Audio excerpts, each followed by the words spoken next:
Selamat siang semua. Baik, perkenalkan nama saya Nistelrooy Saklateru dengan NIM 2023-79002 dari Prodi Teknik Sipil. Baik, di sini saya akan menjelaskan materi Mekanika Tanah 2 dengan judul penurunan. Baik, kita masuk pada pendahuluan. Tanah yang dibebani akan mengalami regangan atau penurunan settlement karena perubahan susunan tanah atau pengurangan rongga pori atau air di dalam tanah. Penurunan total tanah adalah jumlah regangan sepanjang kedalaman lapisan penurunan akibat beban terdiri dari penurunan segera atau intermediate settlement dan penurunan konsolidasi atau consolidation settlement. Penurunan segera terjadi pada tanah berbutir kasar dan tanah berbutir halus kering atau tidak jenuh. Sedangkan penurunan konsolidasi terjadi pada tanah berbutir halus yang terletak di bawah muka air tanah. Bila tanah mengalami pembebanan dan kemudian berkonsolidasi, maka penurunan tersebut berlangsung dalam 3 fase, yaitu yang pertama, fase awal, fase di mana penurunan terjadi dengan segera sesudah beban bekerja. Yang kedua, fase konsolidasi, primer atau konsolidasi hidrodinamis, penurunan yang dipengaruhi oleh kecepatan aliran dan yang meninggalkan rongga pori tanah akibat adanya tambahan tekanan. Yang ketiga, fase konsolidasi sekunder. Proses lanjutan dari konsolidasi primer, di mana prosesnya berjalan sangat lambat. Sebagian besar penurunan diakibatkan oleh pengurangan angka pori. Hampir semua jenis tanah akan berkurang angka pori bila beban vertikal bertambah dan akan bertambah angka porinya bila bebannya dikurangi. Tambahan tegangan di dalam tanah akibat beban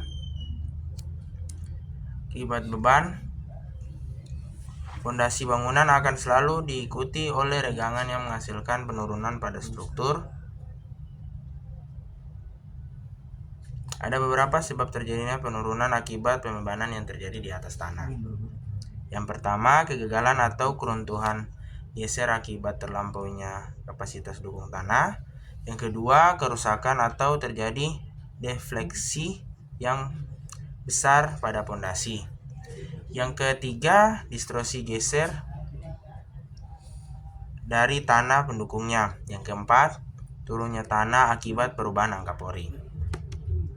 Selanjutnya kita masuk pada perkiraan penurunan dengan menggunakan hasil uji penetrasi kerucut statis atau sondir.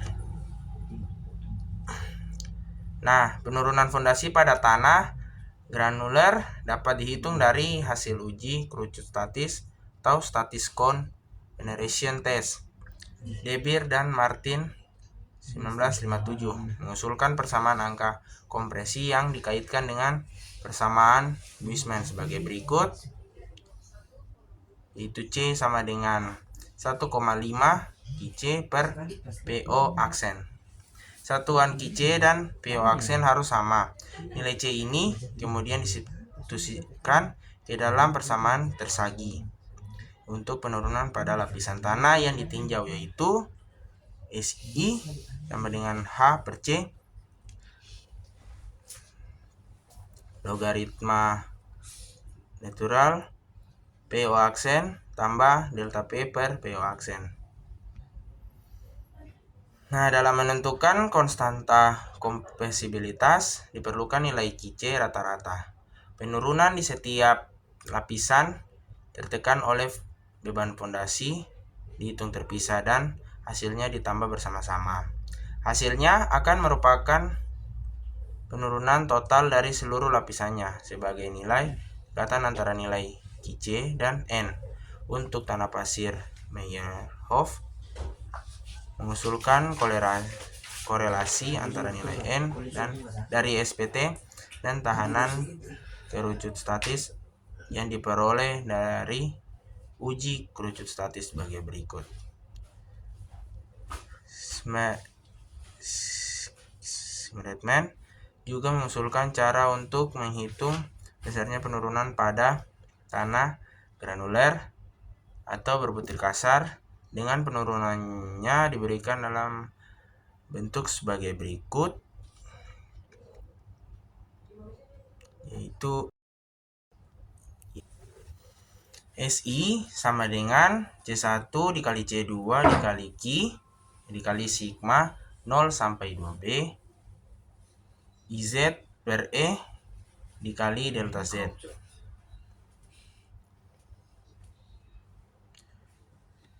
Nah, faktor koreksi kedalaman dihitung dengan persamaan, di mana PO sama dengan tekanan overburden efektif pada dasar pondasi, walaupun penurunan pada tanah non-kohesif dipertimbangkan secara penurunan segera.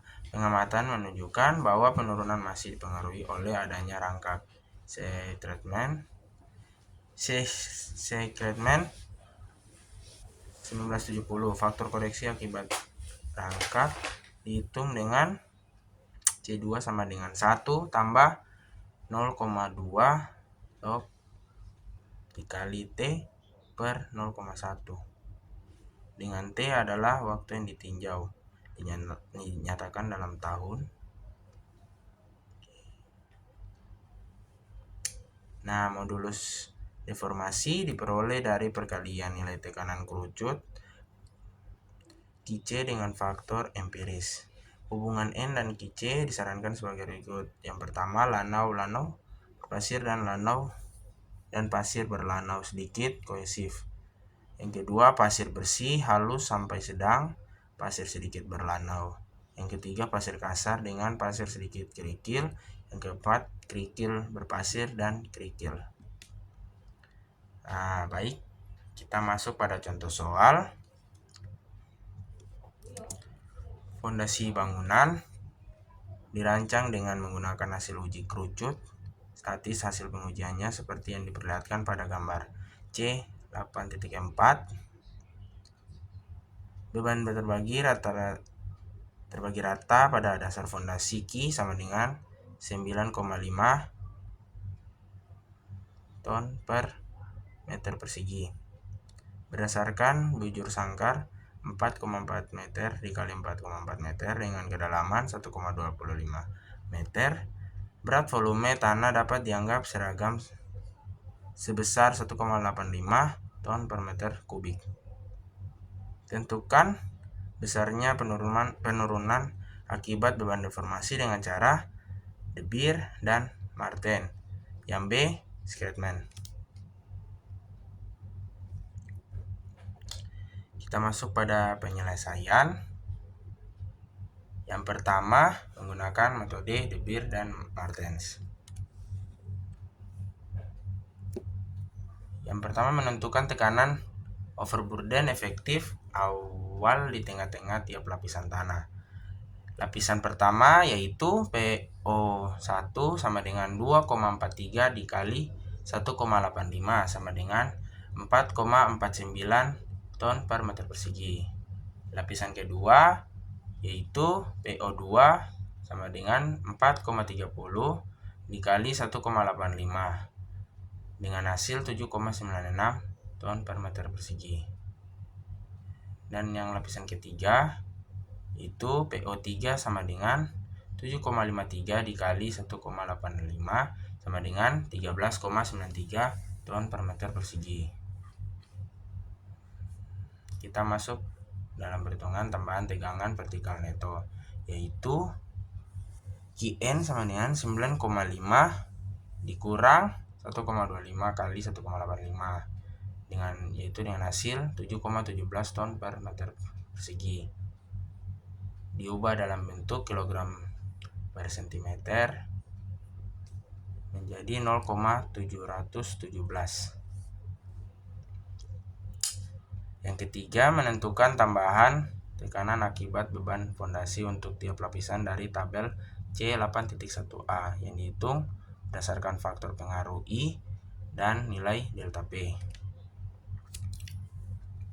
menghitung penurunan tiap lapisan menggunakan tabel C8.1b dengan rumus SI sama dengan H per C dikali logaritma natural dikali PO aksen tambah delta P per PO aksen. Dari tabel diperoleh hasil yaitu lapisan pertama 1,59 cm dan lapisan kedua 0,37 cm, lapisan ketiga 0,30 cm. Total penurunan dengan metode De Beer dan Martens yaitu sebesar 2,26 cm diubah dalam bentuk milimeter menjadi 22,6. Baik, kita masuk pada metode Secretman. Metode ini menghitung penurunan berdasarkan deformasi elastis dari tanah di bawah beban fondasi dengan menggunakan faktor koreksi waktu. Baik, yang pertama menentukan tekanan overburden pada dasar fondasi, yaitu PO aksen sama dengan 1,25 dikali 1,85 dengan hasil yaitu 2,31 ton per meter persegi. Kita ubah dalam bentuk kilogram per sentimeter persegi dengan hasil 0,231. Menentukan nilai koefisien dari C1 itu sama dengan 1 kurang 0,5 dikali buka kurung PO aksen per Qn sama dengan 1 kurang 0,5 dikali 0,231 per 0,717 didapatkan hasil yaitu 0,84. Selanjutnya menentukan faktor koreksi waktu C2 untuk umur fondasi 50 tahun, yaitu C2 sama dengan 1 tambah 0,2 log dikali T per 0,1, yaitu 1 ditambah 0,2 log dikali 50 per 0,1 didapatkan hasil 1,54. Selanjutnya kita menghitung penurunan segera untuk tiap lapisan menggunakan tabel C8.1C dengan rumus SI sama dengan C1 dikali C2 Qn dikali IZ per E dikali delta Z. Dari tabel yang diperoleh, lapisan pertama 0,90 cm, lapisan kedua 0,60 cm, dan lapisan ketiga 0,50 cm. Total penurunan dengan metode Secretman yaitu S1 totalnya sama dengan 2,00 cm diubah dalam bentuk milimeter menjadi 20. Dari hasil perhitungan diperoleh nilai total penurunan sebagai berikut.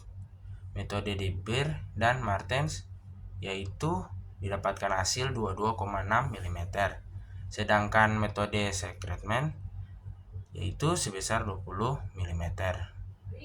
Perbedaan hasil terjadi karena metode De Beer dan Martens mempertimbangkan karakteristik tanah secara empiris, sedangkan metode Secretman berbasis deformasi elastis. Nilai penurunan ini menunjukkan bahwa fondasi mengalami penurunan dalam batas yang masih bisa diterima. Baik,